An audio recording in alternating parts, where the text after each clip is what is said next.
Falegnameria Paludetto. Da più di 60 anni. Il legno su misura a casa tua. TG Plus News edizione di Venezia, buonasera. Agricoltore per la sua storia, la sua dedizione e anche la sua professionalità sempre più spiccata, è una figura fondamentale per l'economia e l'alimentazione. È una gran bella cosa che da oggi questa nostra straordinaria figura di lavoratore agricolo sia formalmente riconosciuta dallo Stato anche come custode dell'ambiente e del territorio. Noi in Veneto ne siamo convinti da sempre. E questo è il commento del presidente della Regione del Veneto, Luca Zaia, all'approvazione definitiva in Senato del DDL per l'istituzione della figura dell'agricoltore come custode dell'ambiente e del territorio.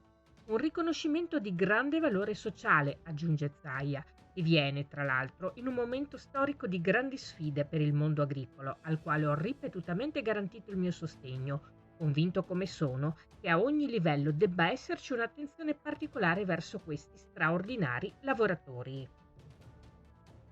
Cambiamo argomento. Nuovi arredi nella nuova ala della VET a Mestre della rete biblioteche del Comune di Venezia. Questa mattina sono iniziati i lavori per gli allestimenti degli spazi a Villa Irizzo che daranno vita agli ampliamenti della biblioteca. Il sopralluogo per verificare il nuovo allestimento è stato l'assessore alla coesione sociale Simone Venturini. Andiamo a passo spedito verso l'apertura della nuova VET. Tra poco nel cuore della città verrà aperta l'area che sarà inaugurata in primavera e che permetterà ai nostri studenti di usufruire di spazi nuovissimi. Un'opera di riqualificazione del centro di Mestre, fortemente voluto dal sindaco Luigi Brugnaro partendo dalla cultura.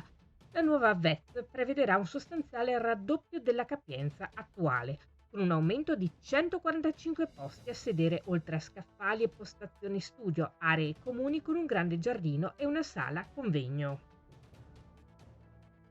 L'assessore alla promozione del territorio del Comune di Venezia, Paola Marra, è intervenuta alla 7ª Online Global Campus Conversation, organizzata dal Global Campus of Human Rights. L'incontro, che si è svolto in modalità telematica, si è posto come spazio di scambio di opinioni sulle prospettive possibili della Venezia del futuro, partendo da una riflessione sul valore dell'educazione dei progetti sui temi della sostenibilità, come spiegato dagli organizzatori.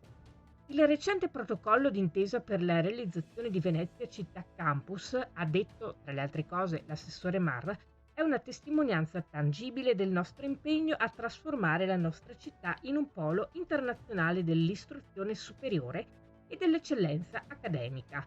Questo campus sarà non solo un centro di sapere e di ricerca avanzata, ma anche un punto di riferimento per la promozione di una comunità inclusiva, moderna e sostenibile, come auspichiamo per il futuro di Venezia. E ci spostiamo a Dolo, dove dopo il successo di pubblico dei primi 2 appuntamenti, sintomo di un grande interesse per il teatro dei cittadini dolesi, venerdì 23 febbraio sarà la volta di La scuola dei mariti e delle mogli di Molière, elaborato e prodotto da Teama Teatro.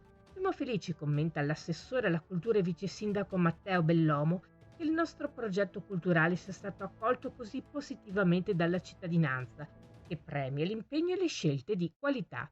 I primi 2 appuntamenti da tutto esaurito sono stati per l'amministrazione una grande conferma. Vogliamo sperare che la nostra rassegna diventi un nuovo punto di riferimento per chi ama il teatro, non solo a Dolo, ma in tutta la riviera del Brenta. I biglietti sono acquistabili su vivaticket.com e presso il punto Venezia Unica IAT Dolo, in via Matteotti 15H, dal lunedì al sabato dalle ore 8:30 alle 18:30 e presso il Cinema Teatro Italia un'ora prima dell'inizio dello spettacolo. Era questa la nostra ultima notizia. Grazie per essere stati con noi. Arrivederci.